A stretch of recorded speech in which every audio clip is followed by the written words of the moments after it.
고급 오피스텔 한파 마피 1억 넘는 매물 쏟아져라고 하는 기사가 있는데, 저희가 우리 오피스텔 한번 다뤄볼까 했는데 일단 이걸 다루는 순간 시행사한테 고소 먹을 것 같은 거야. 그리고 이제 이런 거 시행하시는 분들 중에 좀 무서운 분들이 좀 많아. 이거 괜히 가다가 이게 야밤에 이게 뭔가. 오늘도 부동산 뉴스 컨텐츠로 돌아왔는데, 오늘이 2022년 12월 31일이에요. 올 한 해 동안 모두 다 고생하셨고 내년에 새해 복도 많이 받으시길 바랍니다. 최근에 제가 이제 처음에 그 뉴스 컨텐츠 시작할 때부터 했던 이야기이긴 한데, 이런 뉴스가 있었어요. 12월 29일 날 한 푼 없이 빌라 280채 화곡동 빌라왕 1139채의 빌라왕 때문에 빌라왕이라는 말을 많이 쓰는데, 건축왕도 있었고 되게 많잖아요. 이번에도 화곡동 빌라왕이 있어요. 근데 이런 사례들은 되게 많을 텐데, 화곡동이라는 데에서 이런 사건이 좀 많이 터진다고 그러더라고. 화곡동 같은 경우는 보통 1억, 2억, 3억 이런 소액 빌라들이 굉장히 많아요. 그래서 이쪽 동네에 보통 계시는 분들이 이제 월세나 전세로 세입자로 많이 사는데 2, 3억 정도 되는 빌라다 보니까 대출을 받고 사거나 전세 대출을 받고 들어가는 거죠. 월세 내기보다. 그렇게 해서 이제 들어가다 보니까 처음 내가 집을 알아보고 들어가시는 분이 대부분이에요. 이분들은 뭐 부동산 거래를 많이 해본 게 아니라 요즘에 전세 대출이 좋다고 하는데 좀 받아서 한번 들어가 볼까? 라는 생각으로 많이 안 알아보고, 그다음 주변에 거울 잘 알거나 막 이런 사람들이 없을 거란 말이에요. 많이. 그렇다 보니까 오히려 쉽게 당했던 거죠. 근데 이제 보통 이게 문제가 되는 게 무자본 갭 투자예요. 언론에 자꾸 보도가 되는 빌라왕들 보면 능력이 좀 없으신 분이거나 아예 이제 소득이 없으시거나 몸이 좀 불편하시거나 이런 분들이 많더라고요. 좀 의문이 드는 게, 가지사장으로 세워놓은 빌라왕이 지금 벌써 3명이 죽었어요. 그리고 죽은 다음에도 거래가 있었대요. 죽은 날도 찍고 막 죽은 날도 찍고, 이건 조직적으로 움직였다라는 게 거의 100% 확실하잖아요. 근데 이게 제가 물어보니까 전국적으로 광범위하게 지금 벌어지고 있대요. 빌라 밀집 지역이면 어디나 다 이런 게 있고, 그리고 그 지역에서 일을 하시는 공인중개사 분들도 대부분 다 알고 전세 중개를 하고 이렇게 했다라고 하더라고요. 여기서 제가 또 언급하고 싶은 게 하나가 있어요. 기사에는 안 나온 내용이지만 이렇게 얘기하면 뭐 저를 되게 비난할 분들도 뭐 계실 거고 좋아하시는 분들도 계실 텐데, 예를 들어서 공인중개사가 이거를 중개 또는 소개를 해줄 때 특히 분양 물건들이 문제거든요. 특히 이제 빌라들이 문제예요. 이 사람들이 나에게 이걸 소개를 해줄 때 분양 대행사한테 받는 수수료가 있을 거란 말이야. 근데 정상적으로 봤을 때, 물론 정상의 범위가 어디냐는 좀 어려운 문제지만 10%씩 받아가는 건 문제가 있잖아. 매매 가격이 10%를 수수료를 받는다? 그럼 얼마나 이게 뻥튀기 돼 있는 가격이라는 거예요. 어떻게 보면 이걸 소개해주고 중개해주는 거는 중개 의뢰인의 어떤 이익을 위해서 움직여야 되는 부분들이 있잖아요, 당연히. 근데 소개를 해주고 이거 되게 좋은 물건이 했으니까 샀을 거 아니에요. 근데 수수료 10%, 심한 경우 15% 챙긴다라고 하는 건 좀 근본적으로 이거 문제가 있지 않나. 그래서 우리가 중개법에 보면 0.9%, 0.7%밖에 못 받게 돼 있긴 해요. 요거에 대해서 이제 얘기를 해드리면, 아파트 분양 같은 경우는 1%, 2%. 왜냐하면 팔기 쉬우니까. 그런데 상가 분양은 어려워요. 특히 오피스텔 분양도 어려워요. 그러니까 매각하는 사람 입장에서는 이거 팔아주면 내가 많이 줄게라고 해서 한마디로 세일즈맨들한테 동기부여를 주는 거죠. 그렇다 보니까 사실 수수료율이 엄청나게 커진 거예요. 수수료율이 커진 시장은 물건에 문제가 있을 확률이 높다라는 거거든요. 특히 요즘같이 또 경기가 안 좋잖아요. 금매들이 많아지는 시장이고 막 지금처럼 이제 부동산 시장이 흔들릴 때, 이럴 때 수수료율이 되게 높은 매물들이 많아요. 왜냐하면 팔아달라는 사람이 나 이거 이렇게만 하면 할게, 뭐 소위 말해서 인정작업이라고 하잖아요. 뭐 10억만 지어줘, 2억이든 3억이든 너가 가져가. 인센티브를 주는 거네요. 그렇죠. 그래서 그런 것 때문에 좀 이런 시장이 있지 않았나라는 생각이 듭니다. 다음 기사로 넘어갈게요. 서울 뭐 연합뉴스 기사인데 29일날 나온 기사인데, 요즘 이런 기사 되게 많이 나와요. 서울 아파트 18% 역전세난 우려, 갱신 청구권 사용도 급감. 계약갱신 청구권이 그때 임대차 입법 3법에 의해서 이렇게 또 생긴 그런 법인데, 저도 최근에 갱신 청구권 했어요. 갱신했어요? 네, 저 했죠. 최근은 아니고 전 6월에 할 때만 해도 그땐 분위기 괜찮았잖아. 그때는 무슨 생각이냐면, 청구권 써서 다행이다. 아니면 너무 월세가 너무 많이 뛰었으니까. 그렇죠. 근데 한 6개월 만에 분위기가 완전 반전됐어요. 올해 6월만 해도 왕정이 같은 경우에 계약갱신 청구권 썼죠. 네, 당연하죠. 5% 올려줬어요. 그렇죠, 5%. 5% 딱 올려주고. 근데 그때는 이제 영전이가 계약한, 사실 그 임대차 3법이 좀 잘못된 법이라고 생각하는데, 어쨌든 영전이가 계약한 이 월세 이게 100억이다 이러면 시세가 170이랬거든. 갭이 너무 많이 벌어지니까 다 써버리는 거야. 그러니까 계약갱신 청구권을 쓴 사람과 쓰지 못하고 새로 들어온 사람 간 이 갭이 너무 벌어져 버린 거예요. 결국 이게 나중에 가격 왜곡이 되겠죠. 근데 최근에 전세 가격이 미친 듯이 떨어지면서 계약갱신 청구권을 안 쓰는 사람들이 많이 생겼다. 제가 처음에 이제 반포로 입주했을 때 2020년 초인데, 그때 정도 시세로 거의 내려가고 있어요. 그때 당시가 아리팍이 34평이 전세 12억 이랬거든요. 최근 거래가 14억까지 찍혔더라고요. 그리고 앞으로 더 떨어질 확률이 높은데, 이러면 오히려 그때보다 낮아지지 않을까. 지금 막 이제 이런 깡통 전세니 뭐니 뭐 해가지고 역전세나 우려 막 이런 게 나오는데, 내년에가 피크이지 않을까. 전세 가격이 이렇게까지 떨어지게 되면 집주인도 돈 없어요. 돈 많아가지고 뭐 이렇게 하시는 분들도 있지만, 진짜로 갭 투자하시는 분들 상당히 많거든요. 근데 그 갭 투자한 사람들이 가장 많은 지역이 어디냐? 서울에서. 아주 소규모 빌라도 이런 데 말고 일반 대단지 아파트 어디냐면 송파란 말이에요. 송파가 지금 작살나는 이유가 두 가지인데, 하나는 그 옆에 파크리오부터 리센츠 뭐 해서 엄청 많잖아요. 재건축 집단지도 네, 막 맞아요. 여러 개가 있고 재건축. 그러니까 너무 많은 아파트가 있으니까 이런 하락기에는 거래량이 없잖아요. 근데 거래량이 없다 보면 마치 하락을 안 하는 것 같은데 그나마 대단지가 엄청 많으면 하락 거래가 많이 찍힌단 말이에요. 그래서 자꾸만 송파가 두들겨 맞고 있는데 실제 지표로만 봐도 송파가 서울에서 가장 많이 하락했어요. 그래서 하방이 상대적으로 강하려면 갭 투자를 해서 들어오신 분들이 적어야 돼요. 실거주가 많아야 이제 하방이 단단해지는데 아무래도 이제 소규모 소형 평수가 많고 그리고 엄청나게 큰 이제 세대 수가 있고 이런 데는 갭 투자하기가 좀 쉽잖아요. 상대적으로는 강남보다 쉽잖아. 반포보다 쉽잖아. 싸니까 반포보다. 그러니까 이제 이런 사람들이 먼저 무너지기 시작하고 먼저 던지기 시작하면서 하방이 좀 더 약하다. 그래서 더 가파르게 무너지고 있다고 볼 수 있는 거죠. 송파의 또 큰 문제가 뭐냐면 송파라고 볼수 있는 강동구의 둔촌주공이 지금 거의 미분양이란 말이야. 둔촌주공 진짜 심각합니다. 그래서 지금 내가 이걸 딱 생각해봤어. 청약을 할 때 진짜 조심해야 되는 게 지금 그래 청약으로 사면 괜찮지 않아요 라고 하는 게 내 와이프의 오빠가 딱 그렇게 얘기를 하는 거야. 와서 이 친구는 대구 사람이란 말이야. 서울에 와서 이제 여기 근처에서 팔로우를 한단 말이야. 근데 이제 어릴 때부터 모아둔 좀 돈도 있고 막 이제 착실히 저금을 해서 그래도 저한테는 아파트 언제 사야 돼 물어봐. 저 지금 사면 안 돼. 저 그럼 큰일 나. 청약은 괜찮지 않아 라고 물어봐요. 근데 둔촌주공 청약이 실질적으로 실패했다라고 나오잖아요. 2순위까지 받았는데 경쟁 6대1밖에 안 돼. 근데 통상적으로 서울 아파트에서 청약을 하면 경쟁률이 20대1이 넘어갔단 말이야. 다 3분의 1, 4분의 1 토막이 난 거예요. 경쟁률이. 근데 문제는 뭐냐? 아파트 청약이나 이런 걸 좀 고려하시는 분들, 그 아파트 매입을 고려하시는 분들 이걸 반드시 봐야 되는 게 1월 3일부터 1월 17일까지가 둔촌주공 그 계약을 해요. 그때 실제 계약률이 나올 거예요. 그때 만약 계약률이 생각보다 저조하고 미분양이 막 몇십 프로씩 난다? 이러면 진짜 엄청난 타격이 올 거예요. 아파트 시장에. 왜냐하면 둔촌주공 그 만몇천 세대인데 거기서 계약률이 예를 들어서 미분양이 20% 났다, 30% 났다 하면 그러면 사람들이 이 매수 심리가 확 얼어붙을 거야. 청약시장도 완전 망가질 거고 이게 주택을 짓는 건설사들에게도 직접적인 영향을 주겠죠. 그럼 엄청나게 수익이 체감할 거고 금리는 더 올라가고 있고 우리가 2023년 주택시장을 볼 때 둔촌주공의 이 계약률이 얼마나 되냐 이게 좀 바로미터가 될 수 있는 지표일 것 같아요. 그래서 그걸 좀 유심히 봐야 된다라는 게 제 생각입니다. 눈여겨보시면 좋을 것 같습니다. 그래서 뭐 그런 기사들 뭐 안 좋은 기사들만 있어서 제가 너무 죄송한데 그리고 이제 저희가 요즘에 이슈가 되는 게 이거잖아요. 임차인 임대 보증금을 넣었어. 근데 자꾸 떼인단 말이야. 지난주에 저희가 다뤘던 내용은 허그, 뭐 HUG 보증에 대해서 좀 다뤘었고요. 뭐 궁금하신 분은 그거 보면 되고. 근데 왜 임차인의 임대 보증금이 자꾸 선순위에서 밀려서 왜 이렇게 떼이느냐. 어떻게 보면 임차인이 임대 보증금은 그러니까 2천만 원 미만은 안 떼요. 무조건 그건 변제하게 돼 있고요. 소액 보증금이라 그래서. 근데 2천만 원 넘어간다라고 해도 1억 정도의 보증금을 걸고 소규모 빌라 같은 거 사시는 분들 그게 전 재산인데 서민들이잖아요. 사실 어떻게 보면. 근데 이 서민들의 임차 보증금을 보호할 수 있는 장치가 왜 이렇게 없느냐. 너무 궁금한 거예요. 기사로 계속 나오고 있고. 그래서 이번에 빌라 사건 터지고 막 난리가 나면서 법이 국회 본회의를 통과했어요. 지난 23일 날. 보면 한겨레 신문에 12월 27일 날 한 기사가 있는데 다 읽을 필요는 없어. 다 읽으면 이제 또 너무 오래 걸리고 제가 이 도표를 이렇게 도표라기보다는 이런 걸 좀 만들어 왔는데 그거 어떻게 알아봐?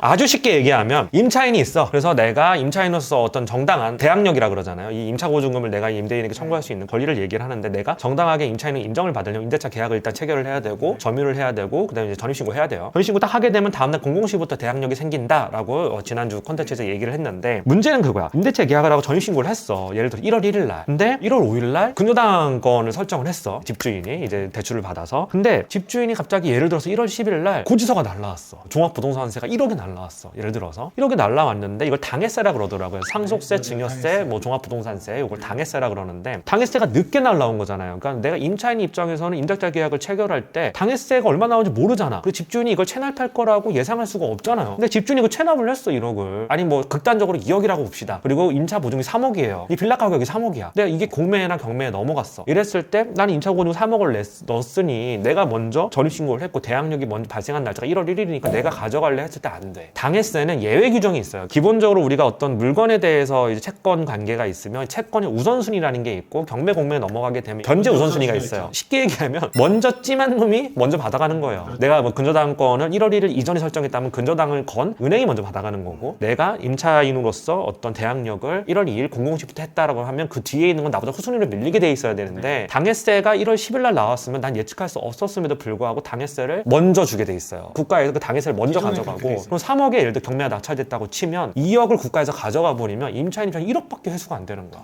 이런 골 때리는 상황이 오는 거야. 또 기존에는 또 그런 세금 같은 경우 체납되는지도 몰랐으니까. 체납도 뭐 확인할 방법도 없고 임대인 동의가 있어야만 확인할 수 있고 그래서 이번에 법이 바뀌어가지고 임대인의 동의가 없어도 임대차 계약을 적법하게 체결했으면 그 서류를 가지고 전국 세무서 어디든 가면 임대인의 체납 사실을 알려주게끔 이제 법이 바뀌어요. 근데 그것도 내년 4월 1일 이후부터인 것 같고 또 어쨌든 이렇게 법이 바뀌는데 근데 이것도 법의 허점이 있어요. 임대차 계약을 체결하고 이걸 가져가서 해야 임대인의 체납 사실을 알려주잖아. 근데 알고 보니까 체납을 졸라 많이 했어. 임대차 계약 내가 체결했는데 나 불안해. 해지하고 싶어. 해지가 안 돼요. 이걸로. 특약사항을 적거나 뭐 이런. 특약사항을 적어야 돼. 근데 임대인이 그걸 또 싫어해가지고 보통 이런 껄끄러워 잘 안 한단 말이에요. 과연 이게 임대차 계약을 체결하고 이걸로 임대인의 체납 사실을 열람할 수 있게 해주는 게 맞느냐라는 어떤 또 비판도 있는데, 근데 이걸 또 너무 임대인의 어떤 그 체납 사실을 쉽게 알 수 있게 하면 개인정보 침해란 말이에요. 이게 이제 양립 둘 사이에서 이게 절충점 찾은 것 같아요. 또 어쨌든 여기서 얘기하고 싶은 거는 임차인의 대항력이 1월 2일 날 발생에 불구하고 당해세에 대해서는 내가 다 뜯기는 거란 말이야. 그래서 이번에 법을 이제 바꾸기로 하고 23일 날 본회의 통과한 게 뭐냐면 이것만 읽어드릴게요. 국세는 법정 기일이 임차인의 확정 일자보다 앞서더라도, 이게 되게 중요한 문구예요. 이게 하나하나 엄청 중요한 문구야. 국세는 당해세를 얘기하는 건데, 당해세가 법정 기일이 임차인의 확정 일자보다 앞서더라도, 그러니까 당해세가 원래는 우리가 생각할 때 이게 예외 규정이거든요. 그러니까 우리가 보통은 이제 아까 전에 먼저 찜한 놈한테 먼저 준다라고 했잖아요. 이게 원칙이고, 당해세에 대해서는 예외적으로 당해세를 먼저 변제해주겠다. 원래 경매를 하면 경공매를 할 때 들어갔던 필요한 비용 그걸 먼저 떼고 그 다음 세금 떼고, 이게 원래 원칙인데 그걸 바꾸겠다라는 거잖아요. 예외 규정이잖아요. 당해세에 대해서는. 그러니까 당해세만 그렇게 해주는 거고, 다른 세금은 이제 후수채권에 밀리는 거고. 근데 당해세에 대해서 예외 규정을 했는데, 근데 이걸 법을 다 뜯어고치려고 하니까 너무 어려운 거야. 그래서 어떤 식으로 바꿨냐면, 당해세가 우선 변제권을 가지고 있잖아요. 우선 변제권을 당해세가 나온 세액의 한도 내에서 임차인의 임대 보증금을 양보해 주는 걸로 바뀐 거예요. 쉽게 얘기하면 1월 1일 날 임대차 계약을 내가 체결을 했어. 그리고 1월 5일 날 근저당권 설정을 했어. 그리고 당해세가 1월 10일 날 나왔어. 근데 예전에는 당해세를 2억에 대해서 먼저 줬는데, 이제는 당해세가 임대차 계약 체결을 1월 1일 이후에 있었던 이 전에 고지가 됐든 그거 상관없이 임차인의 보증금 보호를 위해서 당해세를 먼저 지급을 하고, 그 다음에 임차인이 또 받을 돈이 또 있잖아. 1억이 있단 말이야. 이 1억에 대해서는 근저당권 설정도 돼 있을 거고 각종 다른 세금들이 있을 텐데, 먼저 찜한 놈 순서대로 주다가 임차인에게 이제 순서가 돌아오면 주겠다. 그러니까 원칙대로 가겠다 이거거든요. 그러니까 이것만 양보했다고 보시면 돼요. 뭐 어쨌든 한겨레 기사는 이런 내용이에요. 아주 좋은 기사여서 제가 이렇게 했고요.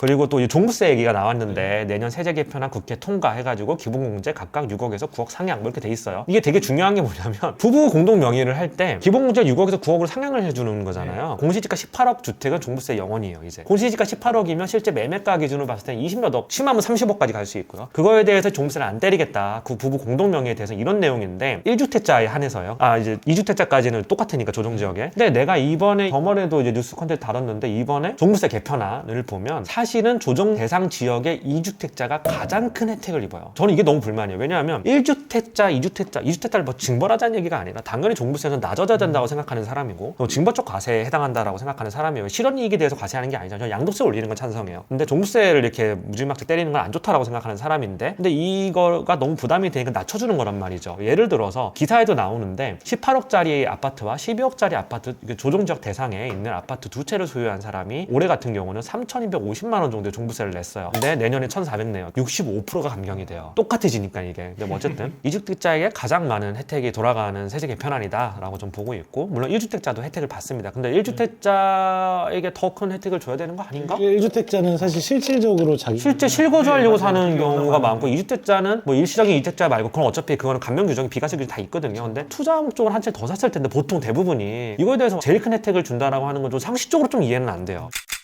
다음 보면, 이거 영정이가 잘할 것 같은데, 세제 개편안 이런 얘기 하다가 우울한 얘기 하다가 이제 재개발 얘기를 좀 해보면, 영등포 청가물 도매시장 이전 부지 29층 공동주택 짓는다 뭐 이런 기사가 나와 있어요. 이 지역을 제가 잘 몰라서. 거기가 이제 영등포 시장역이나 이제 영등포 북쪽에 있는 그쪽에 있는 중공업지들로 이제 해당되는 지역들인데요. 여기는 뭐 이제 물레동이랑 그다음 영등포 시장, 뭐 영등포 구청 이래가지고 이쪽 지역으로 재개발에 대한 이슈는 되게 많았고, 지금 또 진행됐던 지역들도 많고, 그다음에 지금 양평역 가보면 재개발 사업을 하고 있어요. 그래서 이쪽 지역 자체야 한강 접근성도 좋은 동네니까 재개발만 되고 뭐 재건축만 된다고 하면 너무 메리트 있는 동네죠. 영등포 쪽이라고 하면 이번에 재개발되는 그 지역은 어떤 지역인가요? 거주 여건이 좀 좋나요? 그러니까 약간 어떤 느낌으로 보시면 되냐면, 트리마즈 오른쪽 거기 보면 이렇게 쫙 있는 1, 2층짜리 곳이 있잖아요. 거주 여건은 아주 안 좋죠. 그런데 거기가 밀려가지고 트리마즈가 들어오면 괜찮겠죠?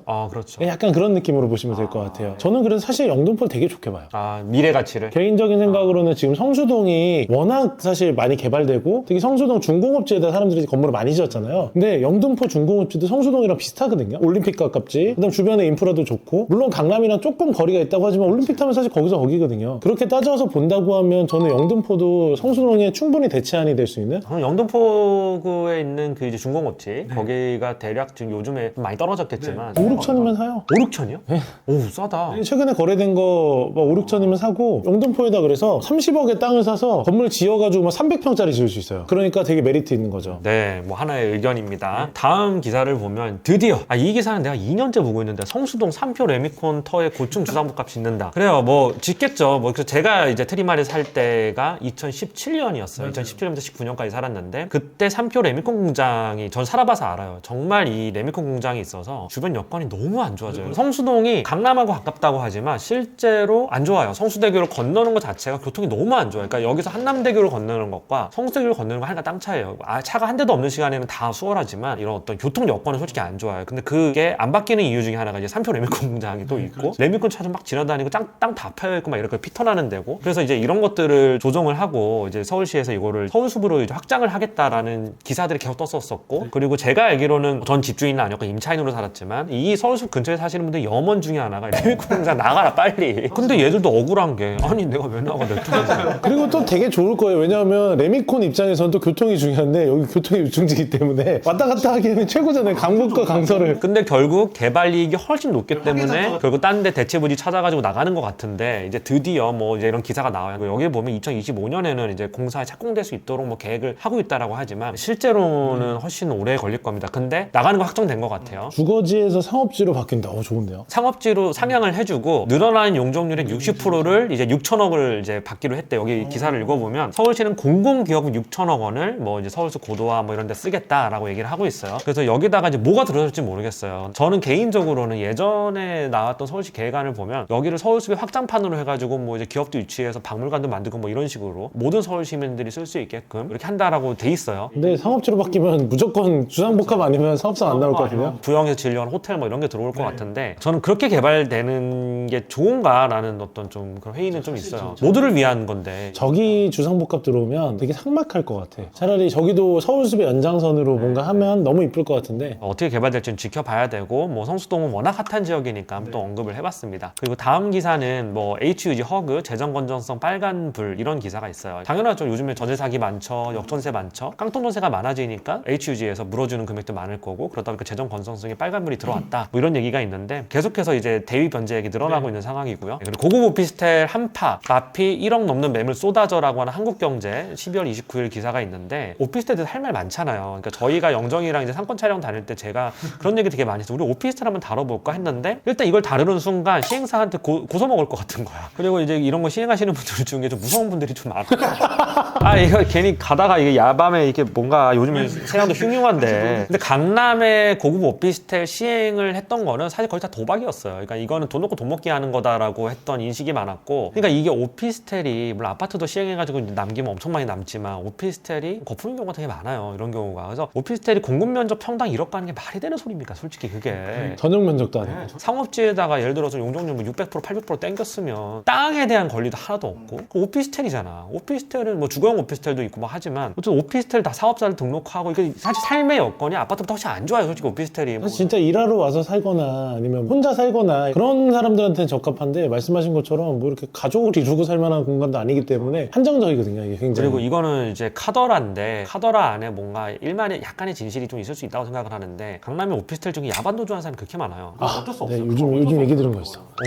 시그니엘도 개작살 났어요. 되게 많아. 시그니엘이 요즘에 월세가 안 나가서 난리예요. 시그니엘 월세, 전세, 매매 완전 다 박살 났어요. 내가 그랬잖아. 시그니엘 안 된다고. 오피스텔의 대장주가 시그니엘이잖아요. 그런 거 생각해보니까 또 왜냐면 시그니엘이라는 주거 상품 자체가 가족들과 함께 살기에 좋은 이제 많이 선호되는 상품이냐를 일단 봐야 되고 기본적으로 설계 자체가 중국의 완전 초부자들의 별장을 타겟으로 설계를 한 곳이라서 사실 시그니엘에서 문제가 좀 여러 개가 있었어요. 그리고 이제 비용 처리가 되다 보니까 오피스텔로 사업자들도 많이 들어와 있고 사업자로 비용 처리하고 살다가 국세청에서 막 들이닥치고 뭐 침대 야밤에 빼고 막 이런 일도 있었어요. 실제로 저는 주민한테 들은 얘기예요. 이 말이 안 되는 얘기잖아. 내가 살고 있는데 갑자기 막 침대를 빼, 막 야밤 막 새벽 2시에 막. 입구에서 그 저기 뭐지 시그니엘 직원들이 다 이렇게 가로막고 가득치고 못 들어옵니다. 왜냐면 되게 유명한 사람이 여기 시그니엘 산다고 막 자랑을 했는데 그 알고 보니까 회사 법인 명의로 임대한 거였어. 임차료로. 법인이 예를 들어 상장회사다면 이건 배임 횡령은 크게 걸려요. 근데 거기 신혼집으로 쓰고 있었던 거야. 그러니까 다 구설정이 되게 작쳤지. 그러니까 갑자기 침대를 빼는 거야. 왜 침대가 있느냐 없느냐에 따라서 주거로 볼 것이냐 아니면 이제 그 업무용 공간을 볼 것이냐 이게 갈리거든요. 내가 업무하다가 피곤해 잘 때 이런 거 안 통해요. 구세청한테. 그래서 들이 닥쳤는데 이게 맞고 막 난리 뭐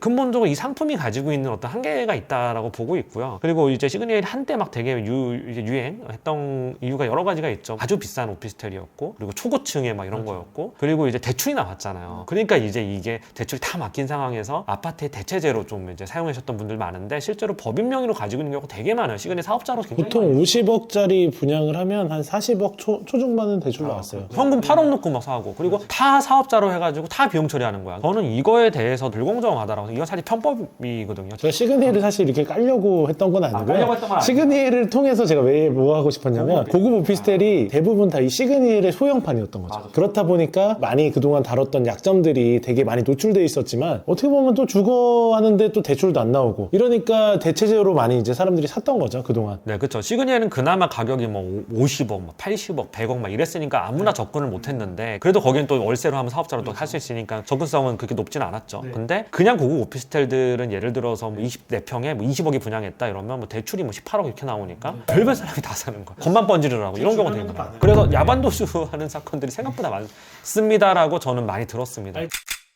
뭐 경기권 남은 규제 지역 하락폭 최대 해가지고 1월 해제될까 뭐 이렇게 돼 있어요. 지금 조정 지역을 풀고 있는데 조정 지역을 가장 먼저 풀어준 게 이제 지방 도시들인 것 같고요. 그 다음에 이제 경기권에 있는 조정 지역을 좀 풀고 있는 추세에 있고 이제 서울도 이제 풀 거다라고 얘기가 나오고 있어요. 그래서 뭐 요즘에 전국 매매가 뭐 30일째 내리막 뭐 이런 기사 많은데 여기서 하나 언급하고 싶은 게 하나가 있어요. 분명히 이렇게 내리막을 타다 보면 분명히 정부는 연착륙을 위해서 조정 지역을 뭐 해제한다든가 아니면 이제 대출 규제를 완화해 준다든가 뭐 이런 걸 풀 거예요. 금리는 이제 인하할 수가 없는 상황이니까 금리는 못 건들 거고요. 결국 이거 연착륙을 위한 규제를 계속 풀 건데 규제를 많이 풀다 보면 일시적인 반등이 나올 수 있다라는 거죠. 그래서 2008년 금융위기 터지고 나서 한 6개월에서 한 9개월, 1년 동안 엄청나게 하락했어요. 부동산이 뭐 거래도 안 되고 막 완전히 맛이 갔었어요. 그러다가 이러다 큰일 나겠다 해가지고 규제를 엄청 많이 풀었었어요. 당시에. 그러니까 아파트가 반등을 했어요. 다시 2009년에. 사람들이 이제는 바닥 아닌가? 이 정도 한 20% 하락했고 30% 하락했으면 바닥이야. 그리고 이제 거래도 안 되는데 정부에서 규제 풀고 있잖아. 야 사도 돼. 샀단 말이에요. 그때 산 사람들이 아주 크게 물렸습니다. 그래서 사실 이게 일시적인 반등이냐 아니면 정말 대세 상승장으로의 전환이냐 이거는 판단을 한번 해봐야 돼요. 그때그때 케이스마다 다 다르기 때문에 꼭 이렇다라고 얘기할 수는 없는데 제 개인적인 생각 내피셜이에요. 이건 근거는 없지만 분명히 정부는 규제를 내년에 계속 많이 풀 거고요. 규제를 엄청 많이 풀면 일시적 반등이 나올 수 있다고 생각을 해요. 그래서 지금 나오는 기사들 중에 하나가 규제를 푸니까 일부 지역에서는 집주인들이 매물을 걷어들이고 있어요. 그래서 이제 어떤 특정한 시기에 딱 아다리가 맞으면 일시적인 반등이 나올 수 있다고 생각을 하는데 이게 정말 대세 상승으로 전환될 것이냐는 정말 공부를 좀 하셔야 돼요. 괜히 거기에 또 낚여가지고 또 샀다가 또 이거 피보면 안 되니까 공부를 열심히 합시다. 저도 열심히 할 테니까. 또 기사 중에 하나가 내년 인천 대구 아파트 입주 물량 조사 이래 가장 많아 이런 기사가 있어요. 너무너무나 안타까운 게 제 개인적인 얘기예요. 제 장모님이 대구에 사세요. 그래도 어느 정도 대구에서 경제적 여유가 좀 있으신 분인데 2021년 하반기에 저한테 물어본 거예요. 지금 대구 아파트 막 이렇게 할인 분양도 많이 한다는데 지금 하나 살까? 이러는 거예요. 이사를 가고 싶었던 거예요. 투자 목적이 아니었고 장모님이 지금 사시는 아파트가 좀 오래됐거든요. 대구에서. 제가 절대 사지 마세요 이랬어요. 내가 왜 그렇게 얘기를 했냐면 당시에 이미 예측이 되는 거였어요. 이거는 이렇게까지 금리가 빨리 올라가서 서울 아파트가 작살날지는 저도 몰랐지만 대구의 입주 물량이라고 하는 건 이미 3, 4년 전에 다 결정이 됐던 것들이에요. 사상 유례 없는 입주 물량이 쏟아지고 있고 당시에 이미 매매 가격이 너무 많이 올랐고 PIR 지수도 너무 거품이 많이 껴있는 걸로 판단이 됐고 이런 여러 가지 지표들이 대구는 좀 힘들지 않겠느냐라는 지표들이 있었거든요. 특히 대구가 보면 진짜 건축 엄청나게 많이 해요. 맞아요. 지금 뭐 아파트가 너무 많이 지어지고 있어. 근데 그게 이미 1년 전에 보였던 것들이란 말이에요. 땅도 그리고 대구에 저 땅 거래하는 것 때문에 체크를 해서 봤더니 땅도 엄청 올랐어요 가격이. 대구 그래서 웃긴 게 뭐냐면 대구 뭐 땅 같은 거 살려고 한번 알아보면 건물주들이 다 이런 반응이에요. 안 그래도 다 여기저기서 다 보상해준다고 하고 개발해준다고 해서 내 땅 다 비싸게 사주고 있는데 뭐하러 싸게 사? 그래서 막 대구에 골목에 이면도로 막 상업지 이런 데가 평당 1억이에요. 그러니까 사실 말도 안 됐던 거죠. 그러니까 그게 1년 전부터 계속 이루어졌던 현상인데 사실 이런 거를 미리 염두하고 있었다라고 하면 대구는 사실 들어가기 어려운데 진짜 또 안타까운 게 제 주변에 부동산으로 업하는 하는 애 중에서 꽤 오래 한 애예요. 이 친구도 대구에 잘못 쳐서 물렸어. 그러니까 이거는 잘 아는 사람도 실수한다? 라는 생각도 드는 것도 있지만 어떻게 보면 디테일하게 조사를 안 했던 거죠. 대구가 2023년, 4년, 5년, 3년 연속으로 입주 물량이 폭탄이에요. 2023년 최악인데 미분양 물건 지금도 있는데 엄청나게 많이 쌓일 거고요. 이렇게 미분양 물건이 한번 많이 쌓이다 보면 그 지역에 다시 예를 들어 V자 반등을 한다 서울이 반등 못해요. 그런 지역은. 그러니까 서울은 1,000만 명이 넘는 경기도권에 있는 대기 수요가 있어요. 그리고 외국인 수요도 많고. 근데 대구는 그렇게 많은 대기 수요가 없단 말이에요. 그러니까 대구랑 인천이 가장 지금 하락세가 가파르거든요. 인천은 예전부터 진짜 사실 서울 경기에서 약간 돈 없으면 인천 가서 산다라는 생각으로 살았던 지역이었거든요. 근데 청라 생기고 뭐 송도 생기고 이러면서 엄청나게 사실 아파트에 좀 수요도 많이 생기고 그다음에 신축 아파트도 많이 생기면서 좀 주거지로서 되게 각광을 받았는데 저는 그때 보면서도 인천은 인천인데 이 생각을 했었거든요. 근데 사실 그런 게 좀 다시 드러난다는 게 좀 아쉬운 점은 있고 그래도 사실 청라 같은 경우 지금 되게 살기 좋거든요. 실거주로 저렴하게 들어간다라고 생각했을 때는 오히려 이제 가격 내려갔으니까 인천도 좋은 대체 안은 될 수 있을 것 같은데 올라가는 거에 대해서는 너무 기대 안 하시는 게 좋지 않을까라는 생각이 저는 이제 지금 세종도 굉장히 가파르게 떨어지고 있고 근데 그나마 세종은 이제 정부 청사가 들어가 있고 고정 수요가 있잖아요. 아파트에 대한. 근데 인천은 되게 위험하다. 송도 특히 위험하다고 생각을 했던 게 송도가 되게 많이 가파르게 올랐었어요. 무슨 송도의 가장 비싼 아파트 40억, 30억. 전 말이 안 된다고 생각을 했던 가장 큰 이유가 뭐였냐면 상권의 구조와 비슷하게 전 주택 시장도 지역별로 법칙이 다 다르다라고 생각을 해요. 그럼 수도권의 법칙은 뭐냐라고 하면 서울하고 접근성이거든요. 송도의 서울 접근성 저 최악이에요. 갔다 왔다가 할 수가 없어요. 이게. 그리고 송도에 또 체득이라고 하는 또 외국인 학교가 있잖아요. 제 주변에서도 막 강남에서도 보내고 청담동에서 보내고 한남동에서 보내고 이런 분들이 계세요. 근데 도저히 여기는 너무 멀어서 보낼 수가 없어서 통학이 안 돼서 그냥 거기 전셋집을 얻어버리더라고요. 이런 수요들이 있긴 해요. 근데 그게 뭐 몇 세대나 되겠습니까? 그래서 송도의 상권의 구조처럼 그 동네의 구조를 보면 수도권의 아파트 가격은 핵심지랑 얼마나 가깝냐의 차이로 물론 핵심지도 여러 군데가 있죠. 어쨌든 거기랑 뭔가 연결성이 좀 좋아야 되거든요. 그래서 GTX가 뭐 이제 뚫리기 시작하면 거기 호재가 생기고 막 이런 거잖아요. 결국 다 일로 오고 싶어 하고 일자리가 근본적으로 다 여기 있으니까 송도에서 솔직히 일자리가 많이 없잖아요. 여기만큼. 양질의 일자리를 얘기하는 거죠. 그러니까 이제 시간이 지나거나 결과론적으로 얘기하는 거긴 하지만 결국 이런 데가 더 하락폭이 가파르지 않았나라는 생각이 듭니다. 다음 이제 기사로 넘어가면 뭐 강남구 다주택자 매물 거둔다는데 뭐 아까 전에 얘기했던 일시적 반등 뭐 이런 거랑 연결이 될 것 같고요. 두 달 만에 보증금 10% 토해냈다 반포 개투자 영끌적 비명 뭐 이런 얘기가 나오는데 반포에서 너무 많이 전세금이 하락해서 반포에 사시는 분들 중에 아주 여유가 많은 그런 분들도 계시고 근데 진짜 10억 떨어졌다 생각해보니까 진짜 10억 떨어졌어. 올 한 3, 4월? 러시아전 전후까지는 진짜 비쌌어요. 왜냐면 우리가 그때 계약갱신 청구권 한다고 알아봤을 때잖아. 근데 제가 알기로 저희가 들어갔던 가격에 170%, 180% 주죠? 그거 엄청 비쌌던 거죠. 근데 그게 이제 거의 원산복구하는 수준으로 지금 가고 있고 전세 가격 같은 경우는 거의 2, 3년 전 가격으로 회귀하고 있는 것 같아요. 전세 가격이 중요한 이유가 전세 가격하고 매매가 가격이 벌어지게 되면 매매 가격이 탄력을 받을 수가 없거든요. 그리고 그 전세 가격이 올라가게 되면 매매 가격도 탄력을 받을 수 있는 여지가 생기는데 또 하나는 사용 가치잖아요. 전세 가격은 정말 내가 어떤 사용 가치로서 가격을 내는 건데 그게 14억, 뭐 13억밖에 안 한다라고 했을 때는 실제로 시장에서 더 이상 아파트 가격이 오르지 않는다라고 하는 신념 어떤 그런 생각들이 퍼지게 되면 이게 사용 가치로 그 가치를 인정받는 거니까 여태까지 뭐 34평이 40몇 억 간다라고 하는 거 더 갈 거다 더 갈 거다 뭐 강남이 평당 2억 가니 이런 말도 안 되는 얘기를 하는 사람들도 있었어. 제로금리로 계속 갔으면 그렇게 됐겠죠. 그러면 PIR 지수가 40, 50이 나와야 되는데 그런 나라 없어요.